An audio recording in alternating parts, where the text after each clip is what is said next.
Bonjour à tout le monde, bonjour. Est-ce que vous m'entendez? Oui, très bien. Oui, très bien. Ok. Donc, bonjour tout le monde. On peut commencer la session. Maudit, je vous laisse la parole. Merci beaucoup, Abdeshao. Bonjour tout le monde. C'est un grand plaisir d'avoir le privilège de modérer cette session parallèle. C'est très rapide pour l'interprétation. Voilà. Donc, c'est sur le thème 3, réduction des risques de catastrophe et la résilience climatique, mais la session parallèle porte sur le partage des expériences concernant des initiatives de réduction des risques de catastrophe et résilience climatique. Avant de démarrer cette session, on aimerait rappeler quelques instructions pour nous faciliter la participation.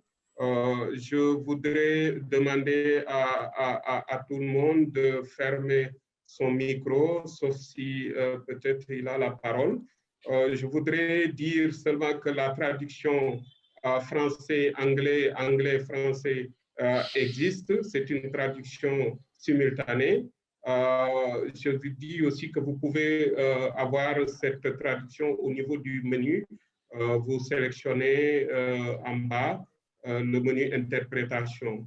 On vous demande d'éviter que le son des orateurs ne se mélange pas avec l'interprétation. Et pour ce faire, dans le menu, il faudrait, dans le menu, est-ce que tu peux agrandir, tu peux lancer Abeshao en mode, voilà, en mode diapo, comme ça tout le monde pourra voir correctement les instructions. Donc, je disais que pour éviter cela, il faut assurez-vous que Original Audio est en mode silencieux. Il faut donc fermer cela afin d'entendre uniquement l'interprétation qui vous intéresse avec le son.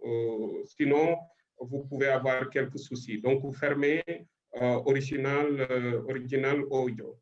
Veuillez vous assurer aussi, comme je le dis toujours, de désactiver le micro. Veuillez utiliser le chat box quand vous avez des questions à poser. Nous n'avons pas beaucoup de temps, on a seulement 45 minutes.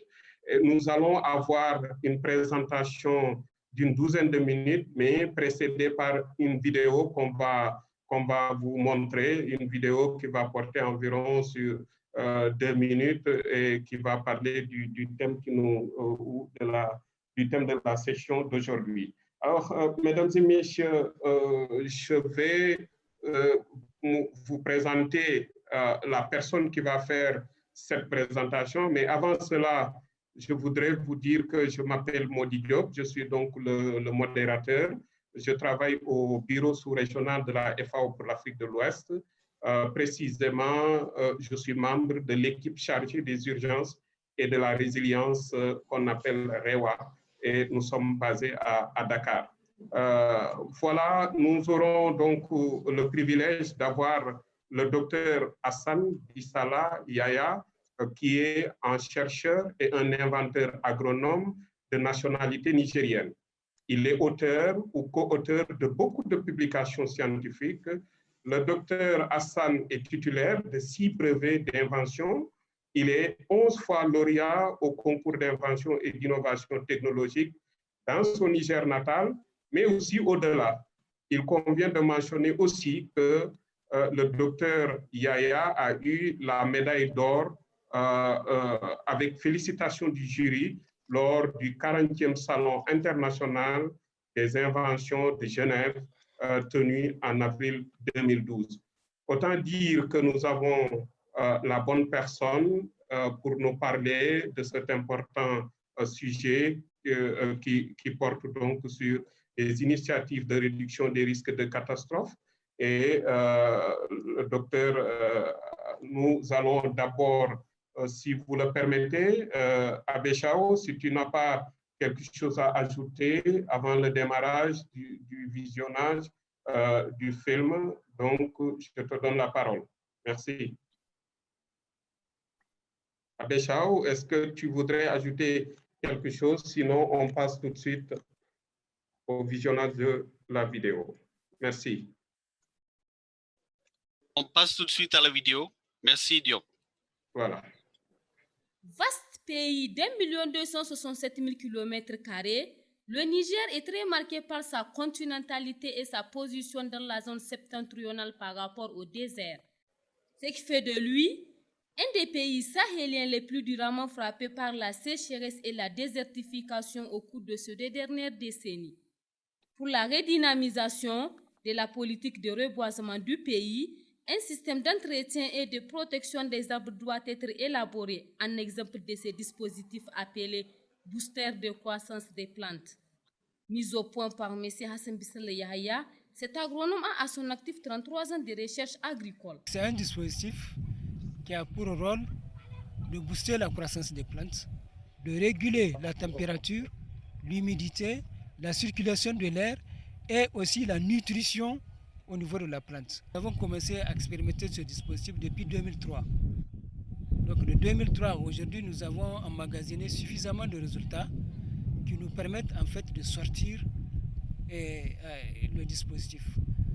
Ces dispositifs constituent, à n'en point douter, un avantage pour la sécurité et la croissance de l'arbre. C'est le cas de ces espèces qui ont commencé à croître quelques temps seulement après leur plantation, car elles ont bénéficié de ces dispositifs fabriqués localement et accessibles à un moindre coût. Les avantages sont là. Aujourd'hui, ici, nous avons 60 espèces et nous avons identifié au moins 20 espèces d'arbres locaux sur lesquels, en 10 mois, vous pouvez atteindre 4 à 5 mètres. Ici, vous n'avez que des espèces locales et parmi ces espèces locales, au moins 20 nous ont montré ici sur le terrain qu'avec le booster, il peut aller au-delà de 4 mètres, de 5 mètres de taille en 10 mois ou bien en 12 mois. On a fait ça à l'image du paysan nigérien. Le dispositif pour le moment, nous sommes très modestes et nous le vendons vraiment à un prix modique parce que c'est un peu le démarrage. Donc à moins de 7 000 francs le booster. C'est un important outil dans la restauration de l'écosystème du pays, mais aussi et surtout il permet de lutter contre la désertification et la déforestation. Pour ce faire, de telles initiatives s'avèrent indispensables. En définitive, les espèces végétales sont nécessaires pour l'évolution de la vie sur Terre. En les entretenant, on assure leur préservation, leur pérennité pour nous-mêmes et pour les générations futures. Eh bien, parfait, une excellente vidéo pour vraiment commencer la présentation. Donc, c'est une très bonne introduction, docteur. On vous laisse donc faire la présentation en une douzaine de minutes. Merci beaucoup. Les adresses suivantes. Donc, ce qu'on va vous présenter, donc ici, on a le sommaire. Nous avons pris un peu de temps sur surtout le contexte, parce que c'est le contexte qui nous a amené à développer toute cette technologie-là. Donc, nous aurons à voir la présentation de l'entreprise, l'introduction, la méthodologie, et les outils utilisés, et puis aussi l'atelier de fabrication. Donc, il y a la convention de Généraux en 92. Beaucoup de pays se sont réunis jusqu'à 190 au sommet du Généraux et ont signé la Convention des Nations Unies sur la biodiversité. Et là, beaucoup de pays, comme tous les pays du Sahel, ont eu à signer cette convention-là. Donc, c'est juste pour dire que les pays du Sahel sont liés à une convention qui les oblige en quelque sorte à sauvegarder, à garder et à entretenir la biodiversité. Suivant. Donc, cette situation, comment ça se présente au Sahel? Aujourd'hui, la situation de la biodiversité dans les pays du Sahel se présente aujourd'hui par une disparition de la diversité biologique qui s'exprime par la dégradation des ressources naturelles et les conséquences qui suivent, c'est surtout le déséquilibre de l'écologie, la disparition des espèces végétales et animales et aussi surtout la désorganisation des systèmes de production agricole et animale l'accroissement de l'insécurité alimentaire qui devient chronique au Sahel, la baisse de revenus en milieu rural et le développement, si vous voulez, surtout des conflits pastoraux parce que pratiquement le terrain est vide. Suivant. Bon, si on prend le cas du Niger, son enclavement, malgré son enclavement, le pays recèle d'énormes potentialités biologiques, bien entendu au départ. Dans la zone soudanienne, parce qu'il y en a deux grandes zones, soudanienne et désertique, nous avons plus de 2000 espèces végétales et, 3000, et plus de 3000 espèces animales qui ont été recensées. Mais aujourd'hui, concrètement au Sahel, au Niger plutôt, vous n'avez pas la moitié de ces espèces végétales et animales. Et tout a disparu. Et ceci c'est dû à tous ces changements climatiques-là. Maintenant, concrètement, nous, qu'est-ce qu'on a fait à partir de tous ces problèmes pour résoudre, pour amener en fait une contribution à tous ces problèmes? Nous avons d'abord cherché des outils, une méthode et puis des outils. Donc, la méthode est basée sur l'utilisation d'outils innovants parce qu'il faut innover compte tenu de la situation. D'abord, accélérer la croissance des arbres, on peut se le permettre, mais vous ne pouvez pas le faire aussi sans aussi d'autres outils, surtout en matière de fertilisants. Donc, nous avons mis en place deux outils, disons, et les écarts de température. Vous savez, dans la nature, ce qui empêche surtout aux arbres de grandir, c'est le changement de température, surtout au Sahel. La nuit, vous pouvez dans certaines régions avoir environ moins de 10 degrés, mais les jours, il faut vous atteindre à environ 50 degrés. Donc, les écarts de température qui se font perturbent, si vous voulez, le fonctionnement biologique et surtout des arbres. Donc, il fallait résoudre ce problème et c'est ça que nous avons d'abord résolu. Ensuite, autour du système racinaire, il faut une croissance d'humidité équilibrée. Nous avons résolu ce problème avec ce dispositif. Bien que les racines soient sous terre, ils ont besoin de beaucoup d'oxygène pour pouvoir mener leur fonction biologique. Le dispositif résout aussi ce problème-là.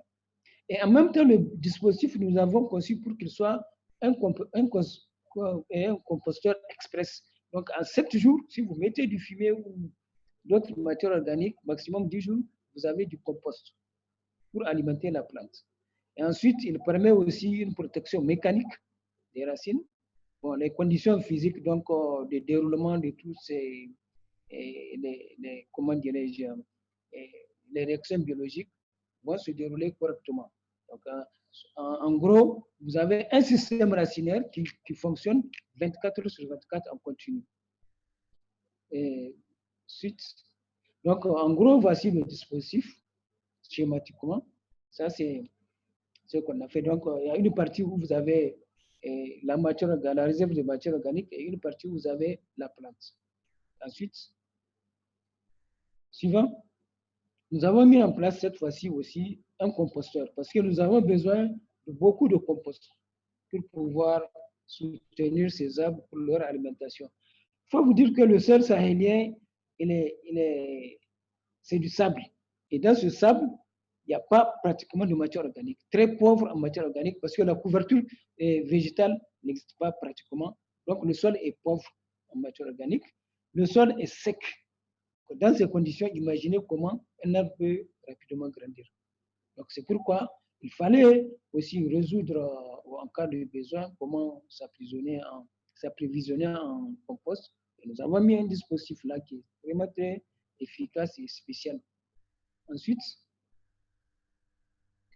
bon, maintenant tout ça là, après, avec ces outils que nous avons dit, OK, maintenant on peut voir comment sauver la nature, comment vraiment faire évoluer, régénérer les arbres, tout ça là. Et maintenant, pour pouvoir commencer ça, bien sûr, il faut avoir les semences, ça, c'est une question de collecte.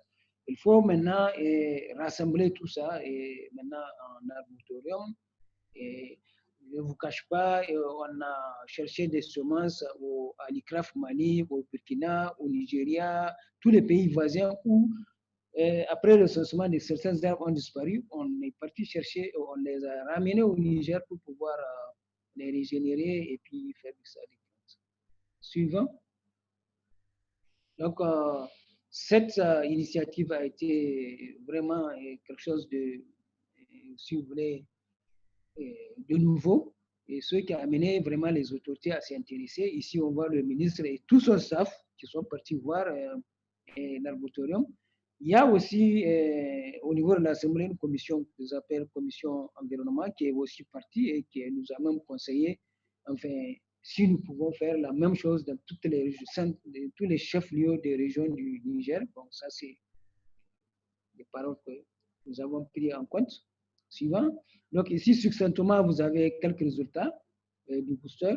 Ici, vous avez un arbuste que vous appelez Shoaka.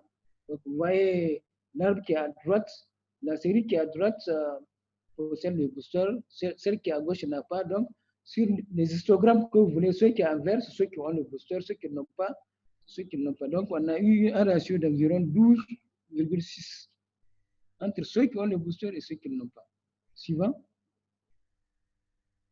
Ici aussi, c'est la même chose. Mais ici, on peut voir les fruits. Au niveau des fruits de Moringa, par exemple, nous avons ceux qui ont le booster, ils ont donné à peu près 2 fois plus que ceux qui n'ont pas le booster. La longueur des gousses et le nombre de fruits dans les gousses aussi. Suivant. Ici, en résumé, nous sommes dit, bon, on va quand même prendre quelques données. Donc, par exemple, au niveau du Moringa, pour les fruits, nous avons environ 4 fois plus que ceux qui n'ont pas le booster. Et puisque ce sont les feuilles qu'on mange ici très souvent, nous avons en fait le total du nombre de feuilles, de branches. Nous avons eu dans les 27 mètres, par exemple, pour les arbres qui ont le booster, contre moins d'1 mètre, enfin, au total, 9 mètres pour ceux qui n'en ont pas.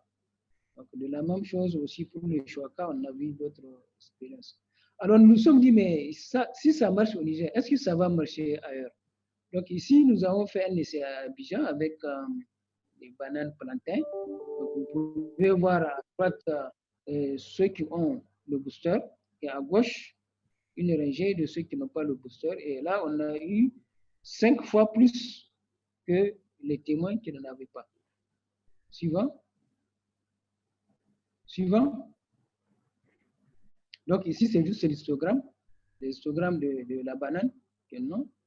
Ici, c'est un arboretum que les autorités veulent bien en centre-ville. Il fallait créer un endroit où, que ce soit, si vous voulez, la population, les étudiants, tout le monde peut venir au centre-ville pour voir les différentes espèces d'arbres qui sont au Niger. Et là, on m'a confié effectivement la plantation de ce arboretorium-là. Et nous avons rassemblé le maximum que nous pouvons. Et nous avons mis le booster. Et vous voyez, les résultats sont là en 16 mois. Ceux qui connaissent cet arbre-là, le parkia. Donc, on est parti avec moins d'environ 30 cm. Et en 16 mois, nous sommes environ à 7 mètres de haut. Suivant. Oui, docteur, si on peut accélérer. Oui, suivant. Donc, même chose ici pour une autre espèce. Ici, c'est le baobab. Vous pouvez voir aussi à 7 mois. Suivant.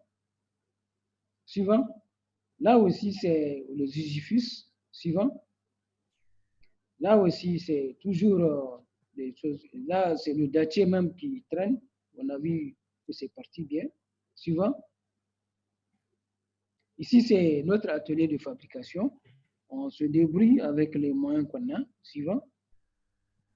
Suivant. C'est toujours l'atelier. Donc, ici, c'est une commande que nous sommes en train de faire. Donc, il faut aussi dire en résumé que le booster, ce n'est pas seulement au niveau des arbres. Ça peut aller avec les potagers. Ça peut aussi aller avec il y a des versions pour les céréales. Ça marche aussi très bien pour le mil, le sorgho et autres. Donc, suivant, c'est la fin de la présentation. Voilà. Donc, merci à tous. Et, bravo, docteur. Excellente présentation.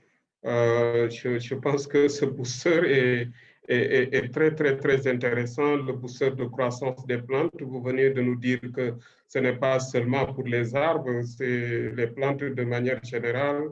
Et c'est très intéressant pour la température et les écarts thermiques autour du système racinaire, l'humidité autour du système racinaire aussi, par un ravitaillement ajusté et le compostage aussi dont vous avez parlé, qui permet d'alimenter en nutriments les plantes. Chers collègues, j'ouvre la parole. Donc, vous avez des remerciements au niveau du chat. J'ouvre la parole et la parole est à qui voudrait la prendre. On peut avoir quelques minutes de discussion. Toujours est-il qu'on rappelle qu'il y a des questions qui peuvent être posées. Les questions peuvent être posées sur le chat et il y a certains qui ont commencé déjà à réagir sur le chat. Alors, est-ce qu'il y a quelqu'un qui souhaiterait prendre la parole d'abord? Merci à vous.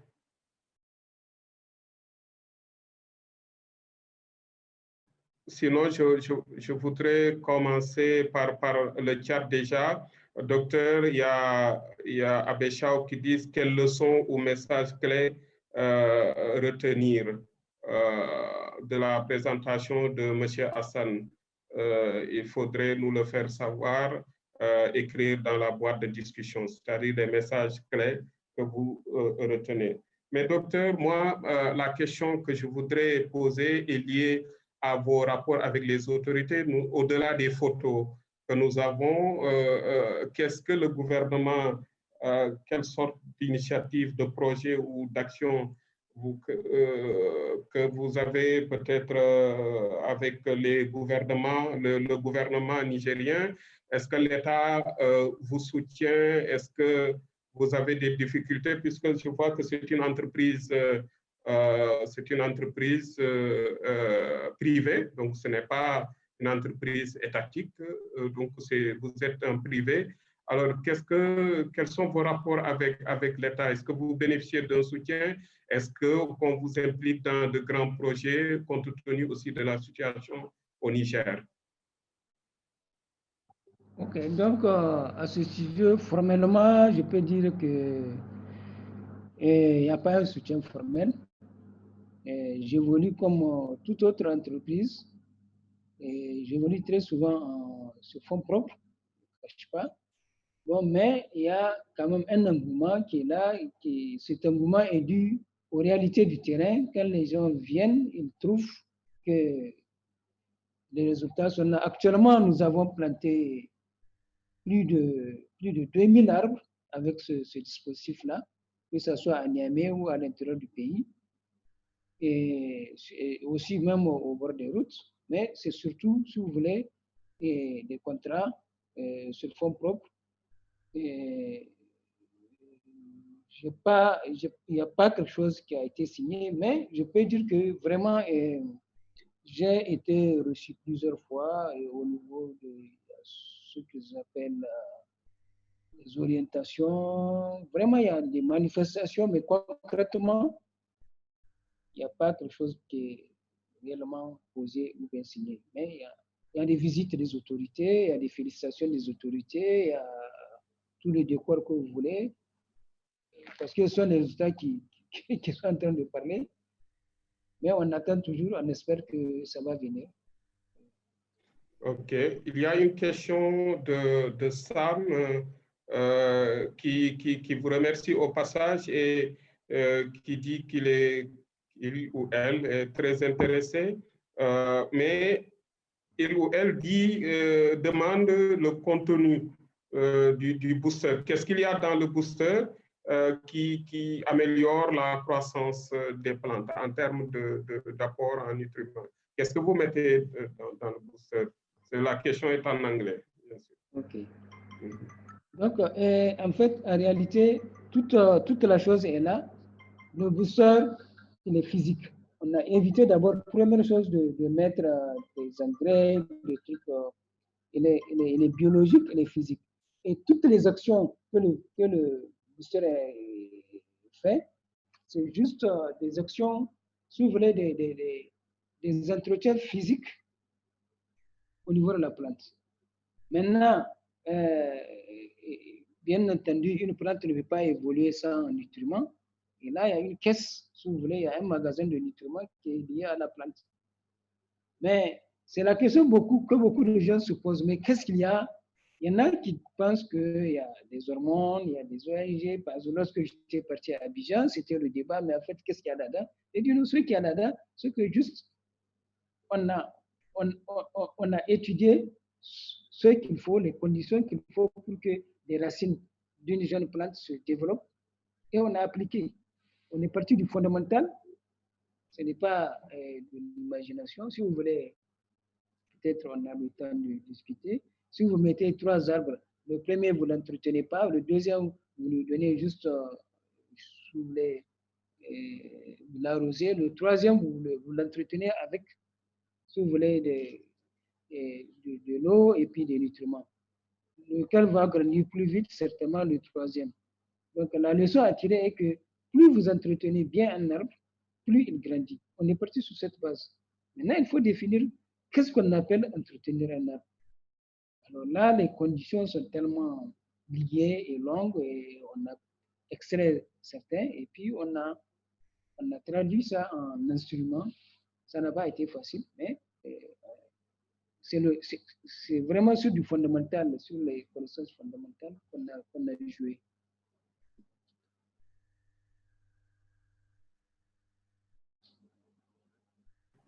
Très bien, merci beaucoup pour la question. Est-ce qu'il y a d'autres collègues qui souhaiteraient parler, prendre la parole ou en tout cas poser une question ou intervenir pour contribuer?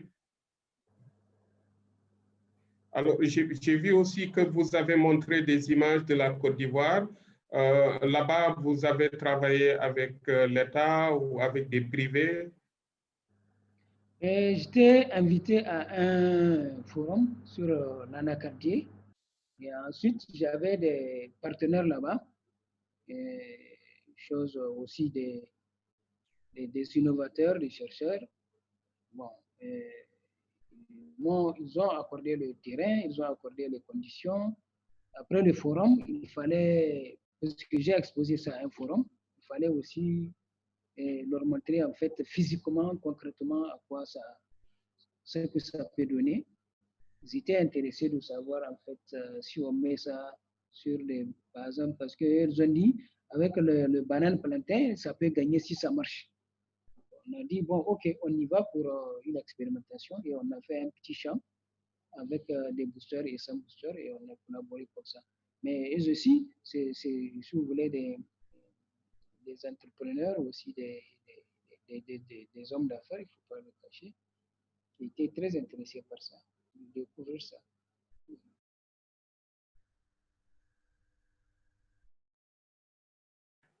Merci beaucoup.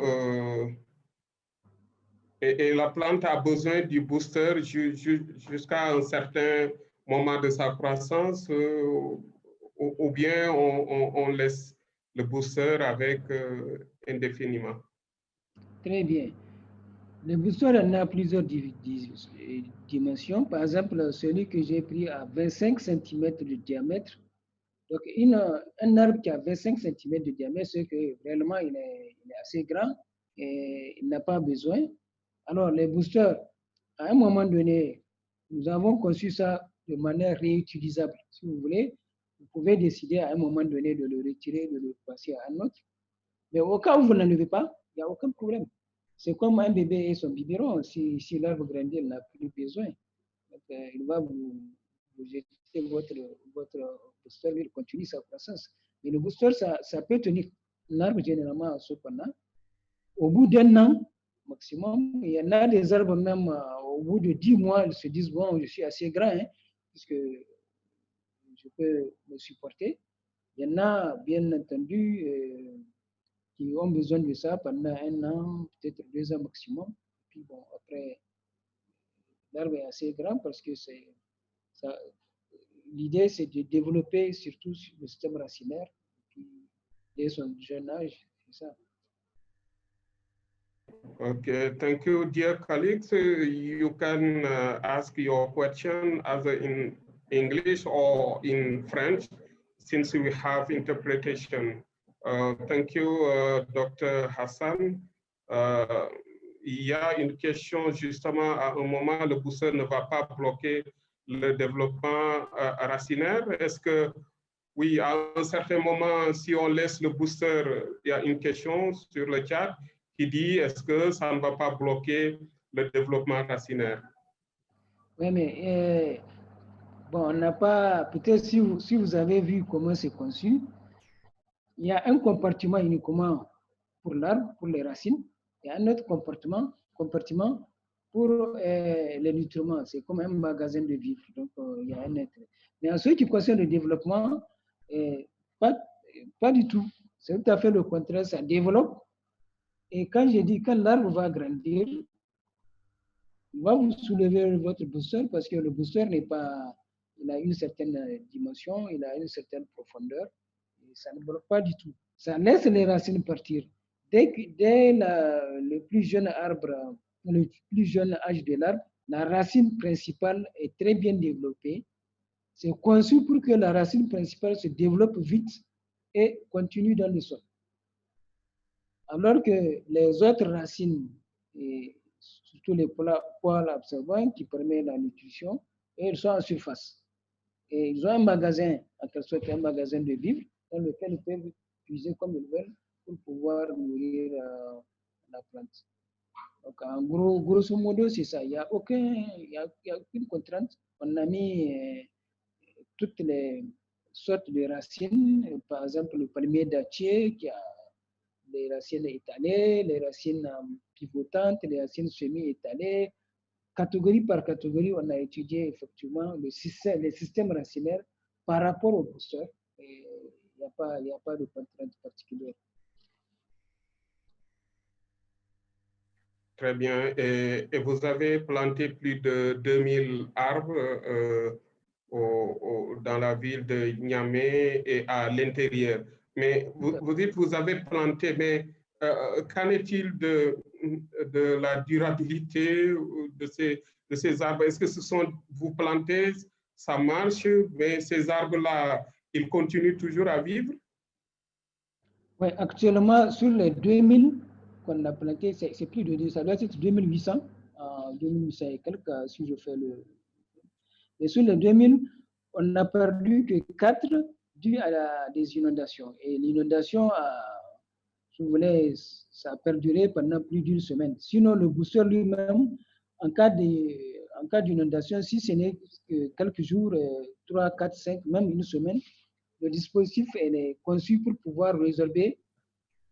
Là aussi, il y a une régulation en cas d'inondation que le booster peut agir. Mais cette fois-ci, on se trouve que ces plantes-là, c'était carrément un petit marigot. Et sur les 2000 et quelques, on n'a perdu que 4. C'est mécanique, mais actuellement, tout le reste évolue très, très bien. C'est visible sur le terrain. Très bien. C'est parfait, c'est parfait. Chers collègues, je pense qu'il nous reste pour le moment 5 minutes. S'il n'y a pas une question brûlante, orale, on pourra peut-être demander au docteur de nous donner son dernier mot. De toute façon, le chat est toujours ouvert. Vous pouvez poser vos questions. Et certainement aussi, on va partager la présentation et, en lien vers la vidéo.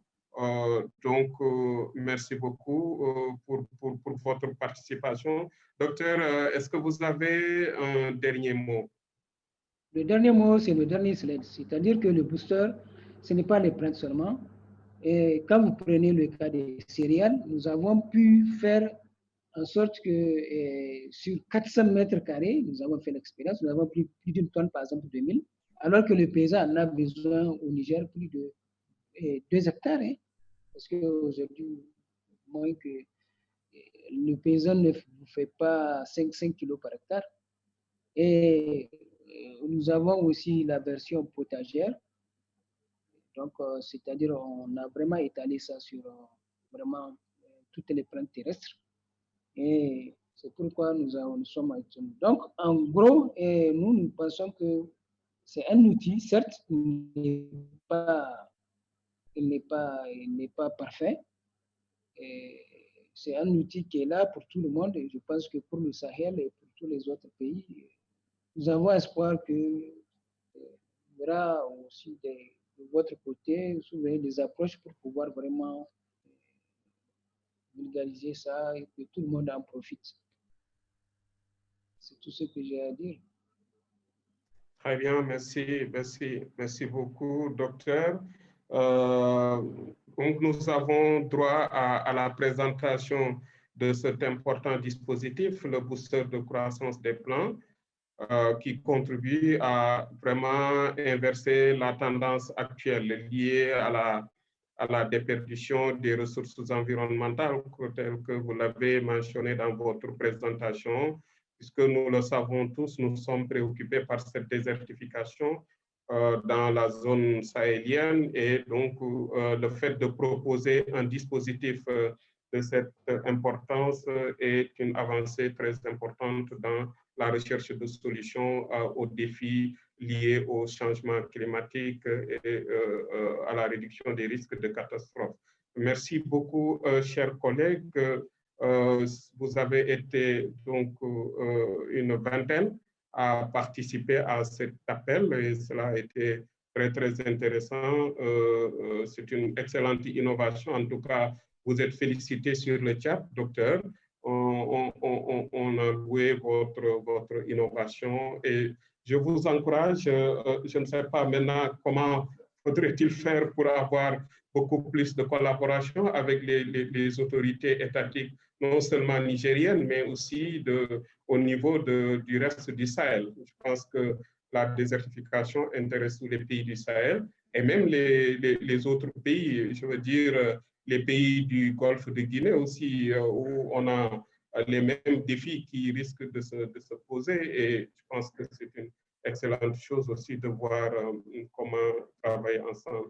Alors, il y a une question où il y a Christine qui dit que c'était merveilleux, qu'elle espère qu'il y aura des opportunités pour partager encore cela plus amplement. Thank you, Christine. Yeah, she said it is wonderful. I hope we can have opportunities to share this more widely. So thank you very much, Dr. Hassan, and thank you, dear colleagues, for having participated to this in this call. À la prochaine fois. Merci beaucoup. Ça a été un grand plaisir aussi d'avoir ce privilège d'animer, de modérer cette session. Merci beaucoup et à la prochaine. Merci. Okay.